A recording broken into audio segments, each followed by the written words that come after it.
할렐루야.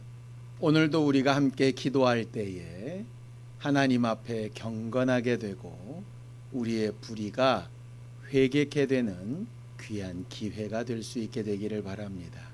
함께 기도하겠습니다. 하나님 아버지, 오늘도 우리가 주 예수의 이름과 주 예수 보혈의 은혜를 힘입어서 하나님 앞에 담대히 기도하려고 합니다. 우리 마음의 소원과 하나님의 뜻이 하나가 될 수 있도록 우리를 가르치시고 성령으로 인도하여 주시옵소서. 예수님의 이름으로 기도하였습니다. 아멘. 하늘에 계신 우리 아버지여, 이름이 거룩히 여김을 받으시오며 나라 임하옵시며 뜻이 하늘에서 이룬 것 같이 땅에서도 이루어지이다. 오늘날 우리에게 일용할 양식을 주옵시고 우리가 우리에게 죄 지은 자를 사하여 준 것 같이 우리 죄를 사하여 주옵시고 우리를 시험에 들게 하지 마옵시고 다만 악에서 구하옵소서. 나라와 권세와 영광이 아버지께 영원히 있사옵나이다. 아멘. 찬송가 287장 함께 찬양하겠습니다. 287장입니다.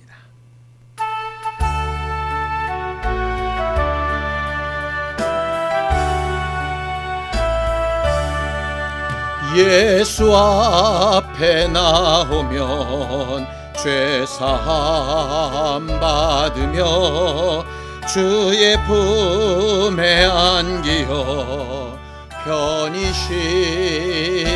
쉬리라. 우리 주만 믿으면 모두 구원 얻으며 영생 복락 멸류관 확실히 받겠네. 예수 앞에 나와서 은총을 받으며 마음의 기쁨 넘치어 감사하리라. 우리 주만 믿으면 모두 구원 얻으며 영생 복락 멸류관 확실히 받겠네. 예수 앞에 설 때에 흰 옷을 입으며 밝고 빛난 내 집에 길이 살리라. 우리 주만 믿으면 모두 구원 얻으며 영생 복락 멸류관 확실히 받겠네.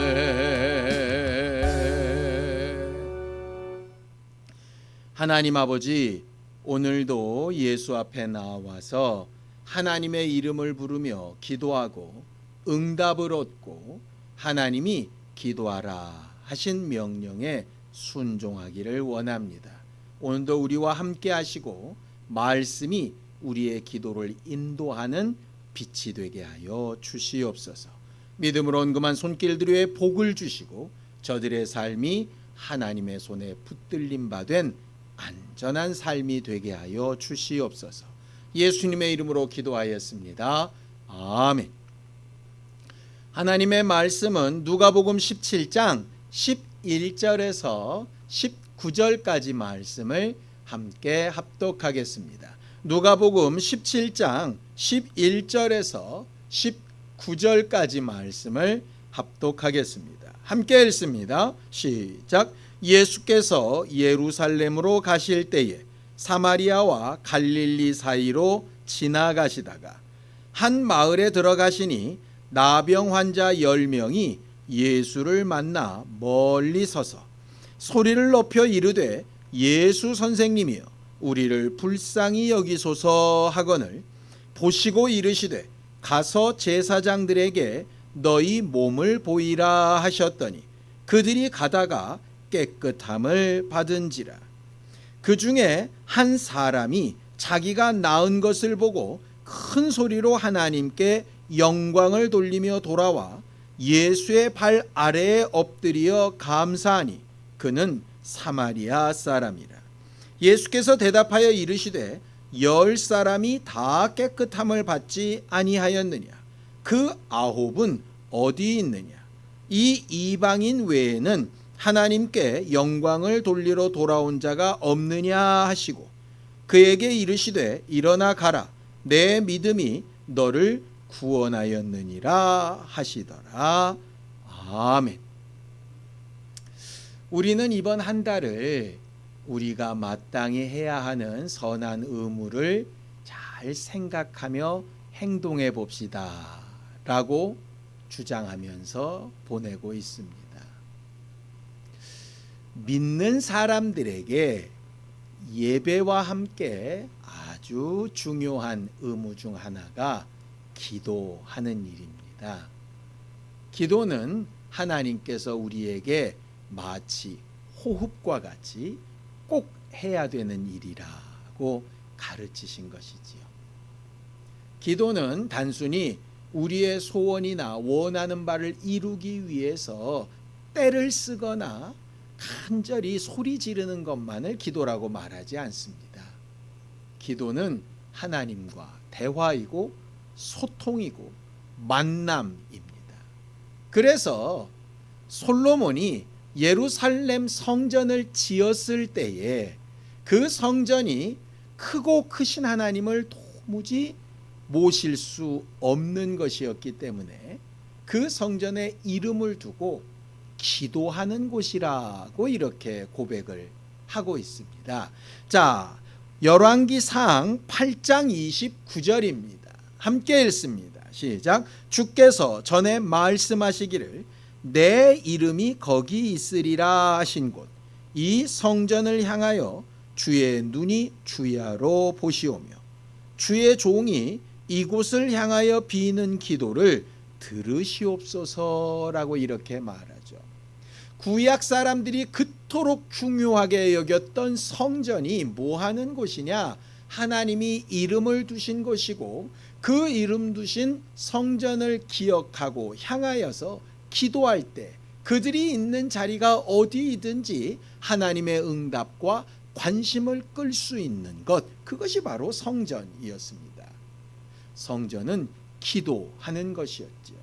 이것을 더 분명하고 확실하게 말씀하시니가 바로 예수 그리스도이십니다. 예수께서 성전을 장사하는 곳이나 물건 바꾸는 곳, 자기들의 이익을 취하는 곳으로 알며 사는 사람들에게 분노하시며 이렇게 말씀하시죠. 누가복음 19장 46절입니다. 함께 읽습니다. 시작. 그들에게 이르시되 기록된 바 내 집은 기도하는 집이 되리라 하였거늘 너희는 강도의 소굴을 만들었도다 하시니라 그랬습니다. 교회는 기도하는 곳입니다. 장소뿐만 아니라 교회라고 불려지는 성도들은 어떤 의무를 가진 사람들이냐? 기도하는 의무를 가진 사람들입니다. 하나님을 기억하고 하나님을 부르고 하나님의 응답을 구하고 하나님께 우리 마음의 소원을 아뢰고 하는 것 말입니다. 우리 신앙생활에서 기도는 뗄래야 뗄 수 없는 것입니다.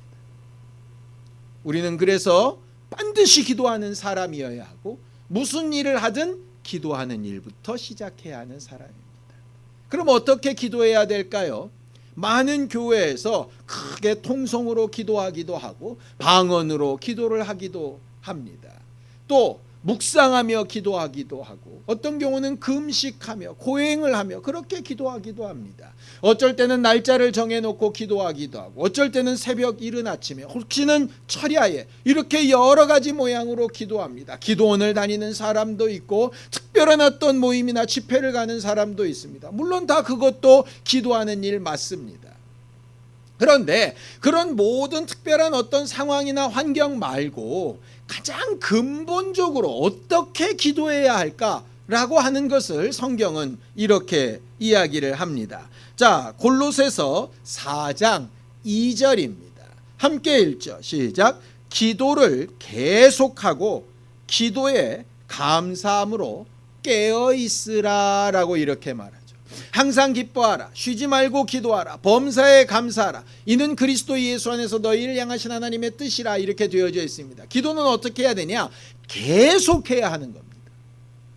사실은 우리가 숨을 쉬는 것을 그치지 않듯이 기도는 계속해야 하는 겁니다. 소리를 지르는 기도를 계속할 수 있겠습니까? 방언으로 하는 기도를 계속할 수 있겠습니까? 금식하는 기도를 계속하고 기도원에 가는 기도를 계속할 수 있겠습니까? 중간중간 어떨 때는 할 수 있겠죠. 그럼 계속하는 기도는 뭘까요? 일상생활에서 하나님이 그 자리에 함께 계심을 인정하고 하나님 앞에 묻고 하나님과 함께하는 것을 기억하고 하나님과의 대화 가운데 하나님의 말씀이 생각나게 해달라고 요청하는 가운데 속마음으로든 입술을 열어서든 어떤 형태로든 계속하는 것이 기도라고 되어져 있습니다. 계속하는 것. 기도는 계속하는 것입니다. 그러니 무릎을 꿇어라, 눈을 감아라, 고개를 숙여라, 손을 모아라 하는 것이 기도에 아주 꼭 필요한 조건은 아니라는 거죠. 언제 어디서 어떤 상황에서나 기도해야 하는 겁니다. 혼자 있는 것이 아니라 하나님이 함께하고 계시다라는 것을 인정하고 묻고 답을 듣는 일에 익숙해지는 우리가 돼야 하는 것입니다. 그리고 그렇게 계속 기도할 때에 잠들거나 생각이 다른 데 가거나 아니면 우리의 욕심이 들어오거나 어두워지거나 이럴 수가 있겠죠. 예수께서 겟세마네 동산에 기도하러 가실 때 그는 심히 고민하여 죽게 되었지만 제자들은 그 상황도 알지 못하고 그저 지쳐서 다 눈을 감고 졸고 있지 않았습니까? 그때 예수께서 이렇게 말씀하시죠. 마음은 원이로되 육신이 약하다 하십니다. 그러므로 깨어 기도하라 하셨죠. 깨어 기도하라. 눈을 비비고 아니면 허벅지를 찌르고 이렇게 하는 깨는 것이 아니라 오늘 성경 아까 읽었던 골로새서 4장 2절에 감사함으로 깨어 있으라 이렇게 되어져 있습니다. 기도할 때 두 가지입니다. 계속 기도하고 감사한 것을 생각하며 기도해야 하는 겁니다. 왜 안 됩니까? 왜 이렇게 더딥니까? 왜 이렇게 답답합니까? 이런 기도가 아니라 전에도 이럴 때 응답해 주셨지요. 하나님께서 이렇게 듣고 계심을 내가 알고 있습니다 라고 감사함으로 믿음으로 기도하는 것을 말합니다. 계속 기도하고 감사함으로 기도하는 겁니다. 그래서 우리가 계속 기도하며 깨어서 기도하는 일에 가장 좋은 방법이 감사하는 일입니다. 쉬지 말고 기도하는 것과 범사에 감사하는 것이 하나님의 뜻이지요. 그렇게 하나님 앞에 기도와 감사는 뗄래야 뗄 수 없는 상황입니다. 감사하지 않고 있다면 제대로 기도하지 않고 있는 겁니다. 제대로 기도한 사람이라면 감사가 나와야 정상인 겁니다. 우리 안에 기도와 감사가 떨어지지 않게 되기를 바랍니다. 오늘 성경 본문에 보면 10명의 나병 환자 이야기가 나옵니다. 나병이 뭡니까? 그 당시에 가장 저주받은 질병이고 아무도 그들과 가까이 하려고 하지 아니하는 질병입니다.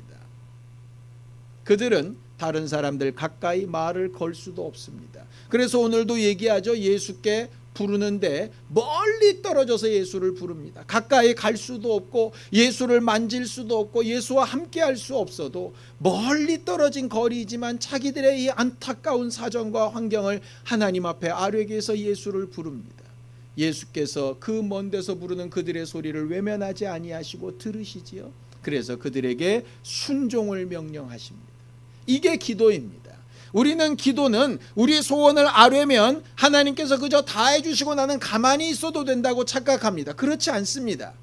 대화가 뭡니까? 내가 무언가 말하면 또 상대도 내게 무언가 말을 하는 것이죠. 일방적으로 듣고 끝내는 것이 무슨 대화이겠습니까? 간혹 부모가 자식들에게 대화를 하자고 하는데 부모의 말만 계속 설교처럼 이야기하고 잔소리처럼 이야기하고 아이들의 말을 전혀 듣지 않는다면 그게 무슨 대화겠습니까? 일방적인 통보이지요. 기도는 일방적인 통보가 아니라 우리의 소원을 하나님 앞에 아뢰다면 하나님이 우리에게 하라 하시는 일들을 듣는 겁니다. 그것이 바로 소통이지요. 10명의 나병 환자가 예수의 말씀을 듣고 순종하여 가기 시작합니다. 대단한 믿음입니다. 그리고 그 믿음의 결과로 그들이 나병에서 나음을 입었습니다. 근데 문제는 그 다음입니다.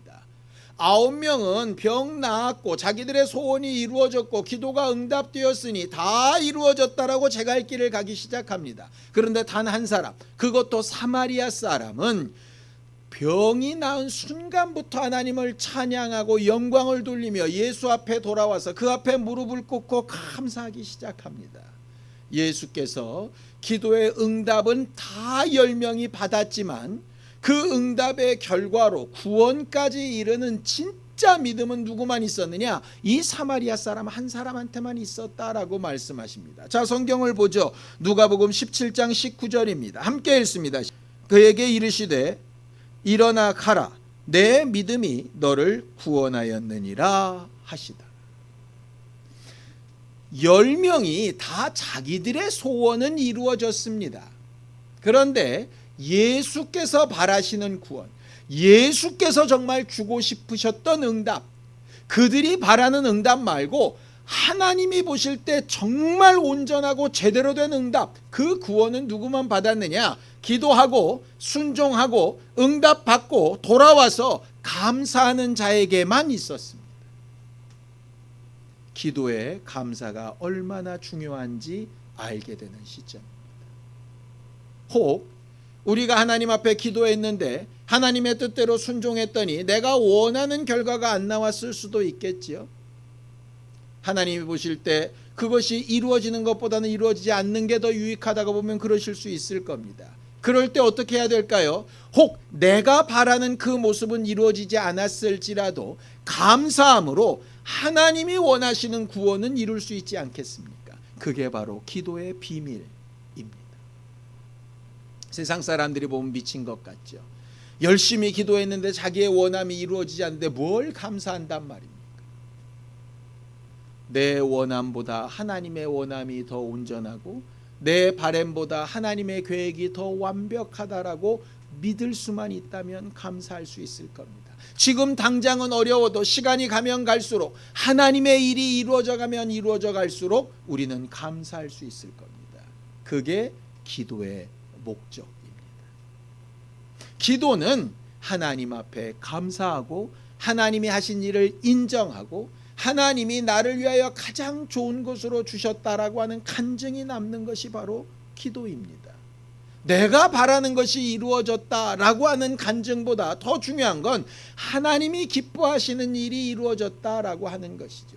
그래서 기도의 목적을 성경은 이렇게 얘기합니다. 고린도후서 1장 11절입니다. 함께 읽죠. 시작. 너희도 우리를 위하여 간구함으로 도우라.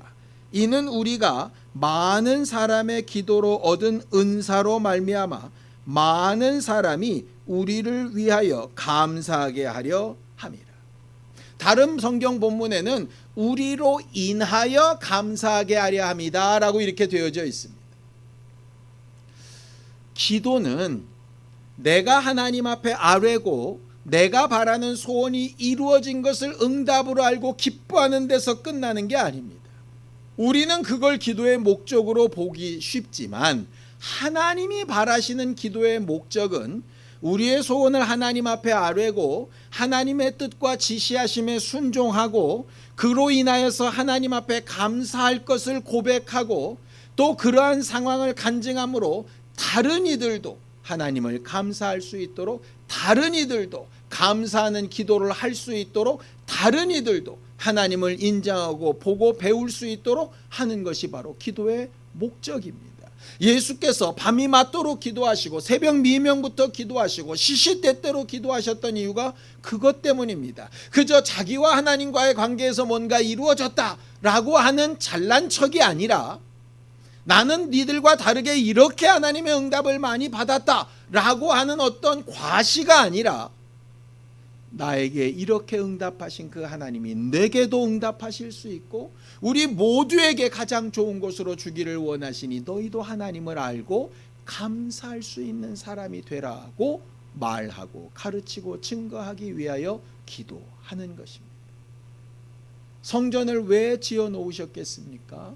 성전으로 인하여 기도의 응답을 받은 자들이 나아가 간증할 때 기도할 줄 몰랐던 자들이 그들도 성전을 기억하며 기도하도록 하기 위하여 만든 것 아니겠습니까? 교회를 왜 이 땅에 두셨습니까? 우리가 하나님의 뜻대로 순종하며 응답을 받으며 잘 사는 것, 그것이 간증되어져서 다른 이들도 예수 안에 들어와 예수 이름을 부르며 응답을 얻고 하나님이 주시는 더 크고 좋은 응답들 가운데 감사하는 사람이 되게 하기 위하여 하신 것 아니겠습니까? 9명의 나병 환자처럼 자기들의 소원이 이루어졌다고 다 끝난 것처럼 끝나버리면 하나님 앞에 감사도 없고 그들의 감사로 인하여 하나님 앞에 영광을 돌리는 사람들도 없고 그들을 통하여 또 감사하는 기도를 하는 사람들도 없게 될 겁니다. 예수께서 돌아온 사마리아 사람 이 한 명의 나병 환자를 칭찬하신 이유가 그것 때문입니다. 그저 예수를 알고 돌아와 감사하다고 인사했다고 예쁘다는 것이 아니라 기도의 바른 목적을 알고 있었던 것이죠. 우리가 지금까지 수없이 많은 기도를 했고 많은 응답을 얻은 경험들이 있었을 겁니다. 여러분들은 제대로 진심으로 감사하고 있습니까? 그 감사의 고백이 여전히 여러분들의 입술에 남아 있습니까? 더 나아가서 그 감사하는 여러분들의 감사로 인하여서 다른 이들이 또 하나님을 찾고 부르짖고 응답을 받고 감사하는 삶을 살고 있습니까? 그러고 있다면 여러분들은 정말 깨어서 제대로 신앙생활을 잘하고 있는 교회들입니다. 그러나 그렇지 않고 병은 나았고 문제는 해결받고 상황은 좋아졌는데 감사도 없고 나로 인하여 감사하는 자도 없고 감사할 기도를 회복하는 자도 없다면 우리는 자칫 잘못하면 예수의 기억 가운데 사라졌던 9명의 나병 환자에 들어갈 수도 있습니다. 기도하는 목적, 기도하고 순종하고 감사해야 되는 이유 잘 알고 순종하는 우리 모두가 되기를 예수님의 이름으로 축원합니다. 기도하겠습니다. 하나님 아버지, 우리를 도우시고 우리의 연약함을 도우시고 우리의 부족함을 도우셔서 하나님 앞에 늘상 하나님이 우리를 위하여 하신 일로 인하여 감사하고 기뻐하고 영광을 돌리며 하나님의 뜻에 가까이 더 가까이 나아가는 신령한 사람들이 다 될 수 있도록 우리 모두를 도우시고 함께하여 주시옵소서. 우리가 매 순간 계속하여 기도하고 감사함으로 깨어 기도하기를 원하오니 우리 일평생 살아가는 동안에 하나님과 함께하는 거룩한 기쁨을 전하고 말하며 우리를 통하여 하나님의 이름을 부르고 또 응답을 받고 순종하며 감사하는 사람들이 늘어날 수 있도록 신자의 거룩한 의무를 다하는 우리 모두가 되게 도와 주시옵소서. 이제는 우리 주 예수 그리스도의 은혜와 하나님 아버지의 극진하신 사랑과 성령님의 감동하시고 함께 하시는 분명한 증거가 순종하고 감사하며 기도하기를 원하는 우리 모두 위에 이제부터 영원까지 함께 있을지어다. 아멘.